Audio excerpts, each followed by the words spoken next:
Hello everyone, welcome back to my channel Farooq study centre. আমি ফারুক। আজকের ক্লাসে তোমাদের ক্লাস 10 এর ইংরেজি বিষয়ের যে লেসন 1 ফাদার সেলফ নামক গল্পটি রয়েছে আর কে নারায়ণের লেখা।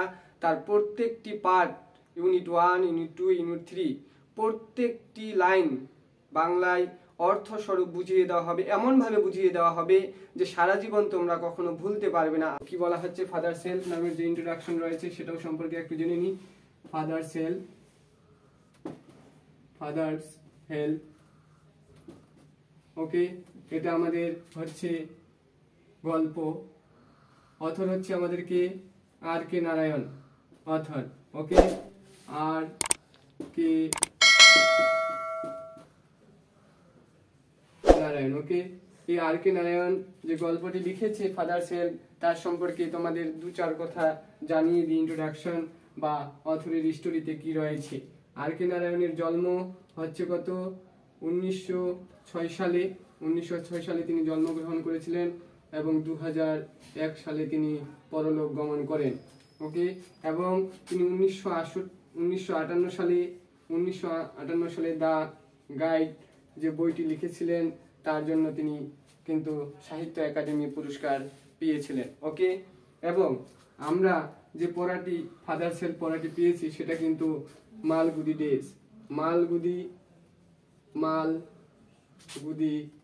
ডেস থেকে নেওয়া, ওকে। মালগুদি ডেস একটা বিশাল বড় বই, সেই বই থেকে এই ফাদার সেলফ ইউনিট 1, ইউনিট 2 এবং ইউনিট 3 কয়েকটি লাইন তুলে দেওয়া হয়েছে। তো এই লাইনের যে স্টোরিতে তিনি তুলে ধরেছেন একজন যুবকের কথা নিয়ে, যার নাম স্বামীনাথন। তার বাবা তাকে বিভিন্নভাবে চেষ্টা করছে স্কুলে পড়ানোর, কিন্তু সেই ছেলে স্বামীনাথন কিন্তু স্কুল যেতে চাচ্ছে না, পড়ালেখাও করতে চাচ্ছে না। তো এই গল্পের ভিতরে কি রয়েছে তোমাদের ইউনিট 1 এখন বোঝাবো। তার ইউনিট 1-এ কি রয়েছে সেটা একটু জেনে নাও। যে ইউনিট 1-এ লাইং ইন বেড, বিছানায় শুয়ে স্বামীনাথন স্বামীনাথন অনুভব করছে সারার কাঁপতে কাঁপতে দ্যাট যে এরকম ভাবে লেখা রয়েছে। তো স্বামীনাথন কি করছে, স্কুলে তার বাবা যেতে বলছে, কিন্তু স্বামীনাথন বলছে আমার মাথা ব্যথা করছে, আমার দেরি হয়ে যাচ্ছে, আমি শ্যামল যে টিচার রয়েছে তার ক্লাসে দেরি করে যেতে পারবো না। তার বাবা শিখিয়ে দিচ্ছে যে বেটা বা বাবু তুমি স্কুলে যাও, তোমার দেরি হয়ে গেছে, সেজন্য তোমার আসতে লেট হয়েছে, তোমার মাথা ব্যথা করছিল সেজন্য দেরি হয়েছে, এগুলো শিখিয়ে দিচ্ছে। কিন্তু সে স্কুলে যাবে না। সে বলে তারপর যে সেই টিচার অনেক রাগী, হ্যাঁ। তার বাবা আবার বলে সে যদি এতই রাগী হয় তাহলে তুমি গিয়ে হেডমাস্টারকে কেন জানাচ্ছ না বিষয়টি। বলছে সে হেডমাস্টারও তো ভয় পায়, প্রধান শিক্ষকও স্যামুয়েল টিচারকে ভয় পায়। এই ধরনের বিভিন্ন কলা কৌশল তিনি খাটাচ্ছেন, তার বাবাকে তিনি বোঝাচ্ছেন, কিন্তু তার বাবা সবকিছু বোঝার পরেও তিনি বুঝতে দিচ্ছেন না স্বামীনাথনকে এটাই বোঝাচ্ছেন যে তার বাবা আমি কিছুই জানি না, বিভিন্নভাবে কলা কৌশলে। তারপর ইউনিট 1-এ, ইউনিট 2-তে এবার যখন বলছে যে একটা চিঠি লিখে দিচ্ছে, বক্সে ভরে দিয়ে পাঠিয়ে দিচ্ছে, সেটা যাচ্ছে এক পা এগিয়ে দু পা এগিয়ে, যে বাবা কি লিখছে চিঠিতে, স্যামুয়েল টিচার তো অনেক ভালো, আমি তো তার নামে বদনাম করেছি, তো আমি কিভাবে দিব। তো এরকম একটা ঘটনা রয়েছে পড়ার মধ্যে। তো কি রয়েছে আমরা অবশ্যই দেখবো। তার আগে তোমাদের একটা কথা জানিয়ে রাখি, আজকে 1 জানুয়ারি 2025, সবাইকে শুভ নববর্ষের আন্তরিক শুভেচ্ছা অভিনন্দন। সবাইকে happy new year. Farooq study চ্যানেলের পক্ষ থেকে happy new year to all. অবশ্যই আপনারা ফারুক স্টাডি চ্যানেলের পাশে থাকবেন। ফারুক স্টাডি চ্যানেলে যদি নতুন সদস্য হয়ে থাকেন অবশ্যই চ্যানেলটিকে সাবস্ক্রাইব করে বেল আইকন অন করে নেবেন, অল করে প্রেস করে রাখবেন নোটিফিকেশন পাওয়ার জন্য। এবং যারা আগে থেকে সাবস্ক্রাইব করে রেখেছেন তাদেরকে অসংখ্য ধন্যবাদ। তো আজকের পড়াতে কি রয়েছে চলুন এবার দেখে নিই।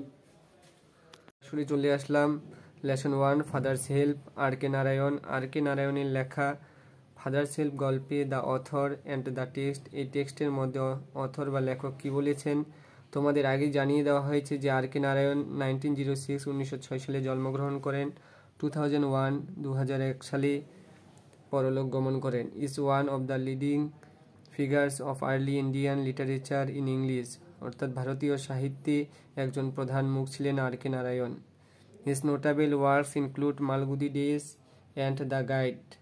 মালগুদি ডেজ এবং দ্য গাইড বইটি তার লেখালেখির মধ্যে উল্লেখযোগ্য বই ছিল। He was awarded the Sahitya academy award in 1958 for the guide, অর্থাৎ 1958 সালে দ্য গাইড বইটির জন্য তিনি সাহিত্য একাডেমি পুরস্কারে সম্মানিত হন। তারপর দ্য স্টোরি, এই স্টোরির মূল থিম কী আছে তোমাদের আগে জানিয়ে দেওয়া হয়েছে যে এই গল্পটি বা ফাদার্স হেল্প যে পড়াটি মালগুদি ডেস উপন্যাস থেকে নেওয়া হয়েছে। ইজ অ্যাবাউট এ ইয়ং বয়, একটি যুবক ছেলেকে নিয়ে এই গল্পের মূল আলোচনা, যার নাম স্বামীনাথন, যে আনউইলিং টু গো স্কুল, তিনি স্কুল যেতে অনিচ্ছুক ছিলেন, স্কুল যেতে চাইতেন না, but is forced by his father, তার বাবা তাকে বাধ্য করতো স্কুলে যাওয়ার জন্য বা উপস্থিত থাকার জন্য। সেজন্য তার অরিজিনাল যে রূপরেখা তিনি কিভাবে শ্যামল শিক্ষক মহাশয়ের সামনে প্রকাশ করতেন, তার বাবার চিন্তাভাবনা কী ছিল, সে বিষয়গুলি আমরা এবার দেখে নিব। ওকে, চলুন কি বলছি, read the following unit 1। Okay, unit 1 part number 1 কি বলা হচ্ছে দেখে নাও। এমনভাবে তোমাদের আজকে এই গল্পটি বা পড়াটির বাংলা অর্থ বুঝিয়ে দেওয়া হবে যে সারা জীবন তোমরা কখনো ভুলতে পারবে না, সারা জীবন তোমাদের কাজে লাগবে। 2025 সালে মাধ্যমিক পরীক্ষার জন্য ইম্পর্টেন্ট রয়েছে এবং আগামী 2026-27 পর সালগুলি প্রতি বছর মাধ্যমিক পরীক্ষা হয়। যে কোনো পরীক্ষায় কোনো না কোনো সালেই এই পড়াটি আসবে। গত 2024 সালে কিন্তু এসেছিল, তো আগামী দিনেও 26-এ আসার প্রবল চান্স রয়েছে। নতুন যারা মাধ্যমিক পরীক্ষায় অর্থাৎ নিউ 10-এ উঠলে তোমাদের জন্য খুবই গুরুত্বপূর্ণ আজকের ক্লাসটি। তো ক্লাসটি স্কিপ না করে ধৈর্য সহকারে দেখতে থাকবে। এমনভাবে ওয়ার্ডগুলো ভেঙে ভেঙে লাইনগুলোর মানে বলা হবে যে কখনো তোমরা বলতে পারবে না। ওকে, তো চলুন দেখে নিই কী বলা হচ্ছে। লাইং ইন বেড, লাইং মানে শুয়ে থাকা, তাহলে লাইং ইন বেড, বিছানায় শুয়ে স্বামী রিয়েলাইজড, স্বামী অনুভব করলো উইথ এ শাডার, কাঁপতে কাঁপতে, that G it was Monday morning, আজকে সোমবার সকাল, ইট লুকড, সে তাকালো, as though only a moment ago, এক মুহূর্ত আগেই, ইট ওয়াজ ফ্রাইডে, আজকে শুক্রবার, অলরেডি ইতিমধ্যেই, মন্ডে ওয়াজ হিয়ার, সোমবার পৌঁছে গেছে, হি হোপড, সে আশা করেছিল, he did not have to go to school, তাকে আজকে বিদ্যালয়ে যেতে হবে না। অ্যাট 9 o'clock, ঘড়িতে যখন 9টা বাজে, স্বামীনাথন ওয়েল্ড, স্বামীনাথন কেঁদে উঠল, আই হ্যাভ এ হেডেক, আমার মাথা ব্যথা করছে বা মাথা যন্ত্রণা করছে। মাদার জেনারাসলি সাজেস্টেড দ্যাট, মা আদরের সহিত পরামর্শ দিচ্ছে যে স্বামী মাইট স্টে অ্যাট হোম, স্বামী আজকে বাড়িতেই থাকবে। অ্যাট 9:30, ঘড়িতে যখন 9:30 হয়েন, তখন he ought to have been in the school prayer hall, তখন তাকে বিদ্যালয়ের প্রার্থনায় থাকা উচিত। Swami was lying on the bench, Swami শুয়ে আছে বেঞ্চের উপরে। ইন মাদার্স রুম, মায়ের ঘরে। ফাদার আস্কড হিম, বাবা জিজ্ঞাসা করলো, have you no school today, আজকে কি তোমার বিদ্যালয় নেই। ওকে, আজকে কি তোমার বিদ্যালয় নেই। হু সেড দিস, তাহলে বাবা said this.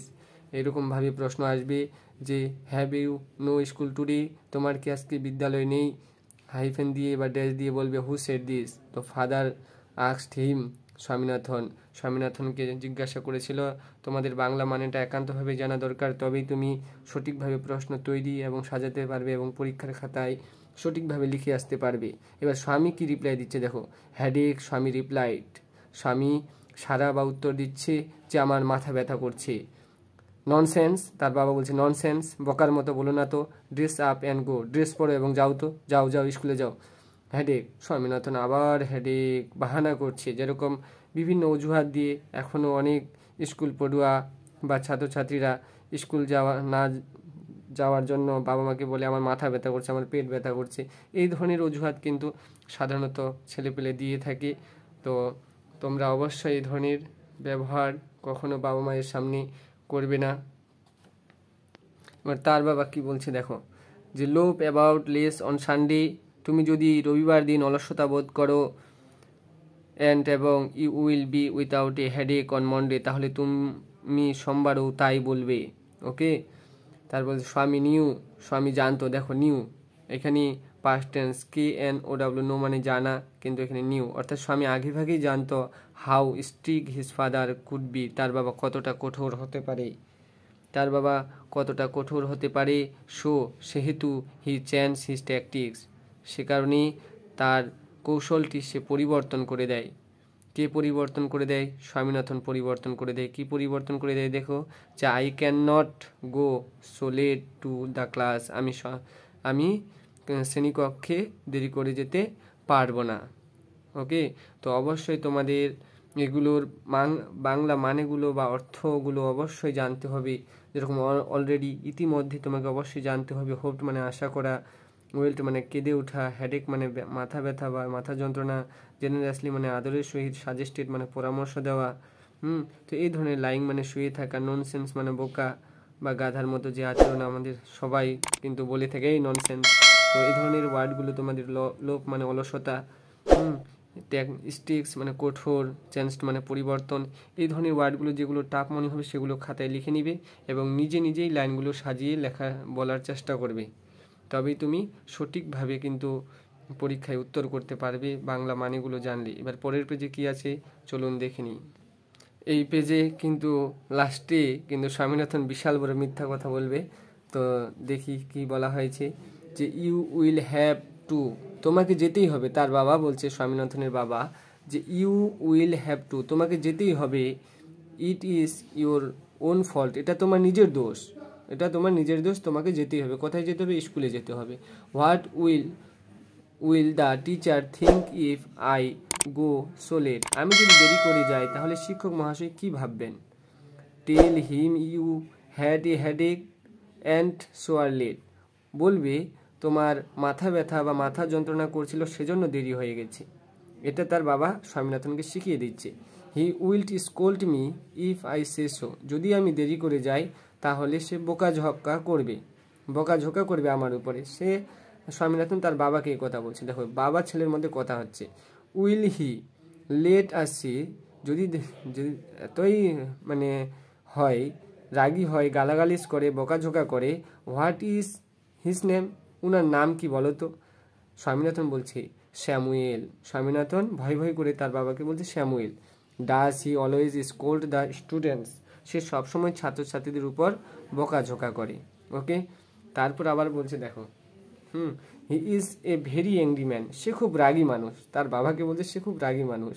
He is a specially angry with boys, সে বিশেষ করে ছাত্রদের উপর রেগে যায়। দেখো কি ধরনের মিথ্যা কথা, এই ধরনের কথা কিন্তু খুবই ভয়ঙ্করজনক কথা।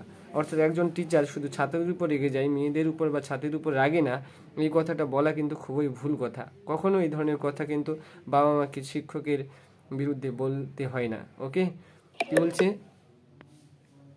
দেখো, যে he is specially angry with boy, ছেলেদের প্রতি সে বিশেষ করে রেগে যায়। হু কাম ইন লেট, যদি দেরি করে যাওয়া হয়। I would not like to go late so Samuel class, সেজন্য আমি স্যামুয়েল শিক্ষক মহাশয়ের ক্লাসে দেরি করে যেতে পারবো না। ওকে, বলছে উড নট। ওকে, তারপর কি বলছে দেখো, হি ইজ, তার বাবা বলছে if he is so angry, সে যদি এতই রাগী হয়, why not tell your headmaster about it, তাহলে তুমি প্রধান শিক্ষককে জানাচ্ছ না কেন? এই দেখো, তাহলে তুমি, তার বাবা তার কাছে প্রশ্ন জিজ্ঞাসা করছে, কথাবার্তা চলছে বাপ বেটার মধ্যে, ছেলে বাবার মধ্যে। Okay, if he is so angry, সে যদি এতই রাগী হয় তাহলে তুমি প্রধান শিক্ষককে তো জানাতে পারো। তার বাবা শিখিয়ে দিচ্ছে। They say that even the headmaster is afraid of him, দেখো স্বামীনাথন কত বড় মিথ্যা কথা বলছে।